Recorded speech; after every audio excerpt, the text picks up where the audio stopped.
meningkatkan kadar candat sotong.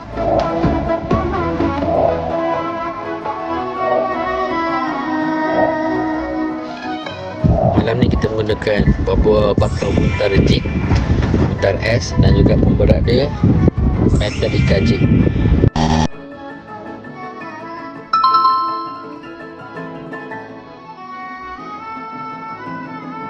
Okay, kita nak tengok dia betul-betul luminous tak dalam gelap.